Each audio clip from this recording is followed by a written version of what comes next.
Hi friends, welcome back to our channel AL foodology. Video குள்ள போறதுக்கு முன்னாடி மறக்காம நம்ம சேனலை subscribe பண்ணிட்டு பக்கத்துல இருக்கிற bell icon-ஐ press பண்ணி all option-ஐ select பண்ணிக்கங்க. அப்பதான் நான் போடுற எல்லா வீடியோஸோட notification உங்களுக்கு கிடைக்கும். Instagram-ல அப்படியே நம்ம page-ஐ follow பண்ணிக்கங்க. இன்னைக்கு நல்ல ஒரு டேஸ்டியான பர்பிள் முட்டைகோஸ் பொரியல் ரெசிபி தான் செய்ய போறோம். வாங்க எப்படி செய்யிறதுன்னு பார்க்கலாம். கோஸ் பொரியல் செய்யிறதுக்கு ஒரு pan வச்சு 1 tablespoon அளவுக்கு ஆயில் சேர்த்துக்கலாம். இன்றைக்கி வந்து பர்பிள் கலர் முட்டைக்கோஸ் வச்சு பொரியல் செய்ய போகிறேன். ஆயில் ஹீட் ஆன பிறகு தாளிக்கிறதுக்கு 1/4 டீஸ்பூன் கடலைப்பருப்பும் 1/4 டீஸ்பூன் உளுத்தம்பருப்பும் சேர்த்து நல்லா கலர் மாறுற வரைக்கும் ரோஸ்ட் பண்ணிக்கலாம்.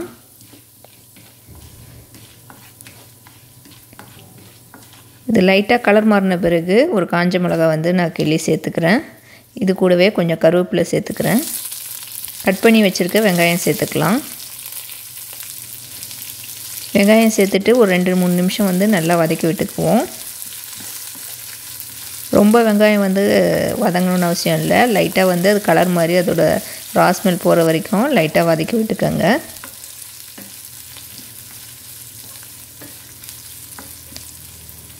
வெங்காயம் கொஞ்சம் வதங்கின பிறகு நம்ம கட் பண்ணி வச்சுருக்க முட்டைகோஸை இதில் சேர்த்துக்கலாம். இந்த சிவப்பு முட்டைகோஸ் தான் வந்து இன்றைக்கி செய்கிறேன்.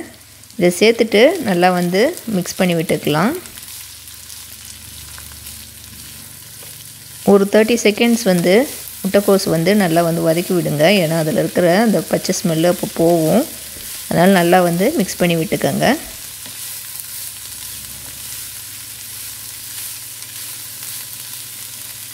இதை கொஞ்சம் நேரம் வதக்கி விட்டுட்டு நான் ஒரு 1/4 டீஸ்பூன் அளவுக்கு மஞ்சள் தூள் சேர்த்துக்கிறேன். ஒரு 1/4 டீஸ்பூன் அளவுக்கு தனி மிளகாய் தூள் சேர்த்துக்கிறேன். உங்கள் காரத்துக்கு ஏற்ற மாதிரி சேர்த்துக்கோங்க. இதில் வந்து மிளகாய் தூள் சேர்க்கணும்னு அவசியம் இல்லை. நான் கொஞ்சமாக வந்து சேர்த்துக்கிறேன். சேர்த்தா நல்லாயிருக்கும். இதை சேர்த்துட்டு நல்லா மிக்ஸ் பண்ணி விட்டுக்கலாம்.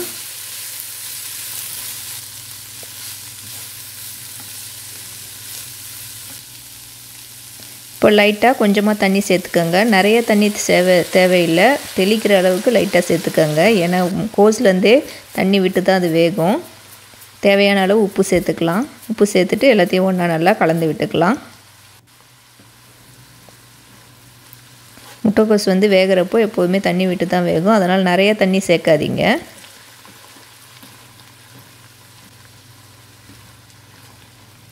இப்போ இது எல்லாத்தையும் நல்லா மிக்ஸ் பண்ணி விட்டுட்டு நம்ம மூடி வச்சுக்கலாம். ஒரு 1/4 மணி நேரம் விடுவோம். இது வந்து நல்லா வெந்து வரட்டும். அதே மாதிரி இடையில ஓப்பன் பண்ணி லைட்டாக மிக்ஸ் பண்ணி விட்டுக்கோங்க. ஏற்கனவே நம்ம சேனலில் முட்டைக்கோஸ் பொரியல் ரெசிபி நான் வீடியோ போட்டிருக்கேன். லிங்க் கொடுக்குறேன், செக் பண்ணி பாருங்கள். ஒரு 1/4 மணி நேரத்துக்கு அப்புறம் நான் ஓப்பன் பண்ணிட்டேன். இடையில ஒரு தடவை ஓப்பன் பண்ணி எல்லாத்தையும் மிக்ஸ் பண்ணி விட்டேன்.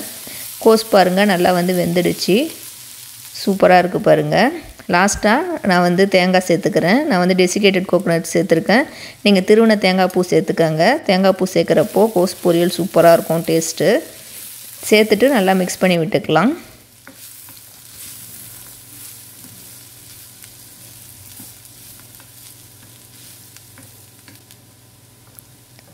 இப்போது நம்மளோட முட்டைக்கோஸ் பொரியல் வந்து சூப்பராக ரெடி ஆயிடுச்சு. இந்த பர்பிள் கலர் முட்டைக்கோஸ் பொரியல் நம்ம நார்மலாக முட்டைக்கோஸ் பொரியல் வெள்ளை முட்டைக்கோஸ்க்கு எப்படி செய்வோமோ அதே மாதிரி தான்.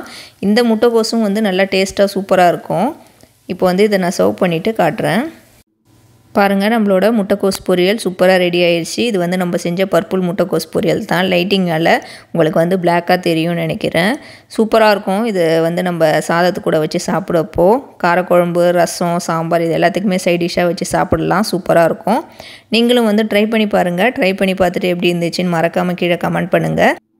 இந்த வீடியோ உங்களுக்கு பிடிச்சிருக்கும்னு நினைக்கிறேன். பிடிச்சிருந்தா லைக் பண்ணிக்கோங்க. இந்த வீடியோவை உங்கள் ஃப்ரெண்ட்ஸ் அண்ட் ஃபேமிலிஸ்க்கும் ஷேர் பண்ணி விடுங்க.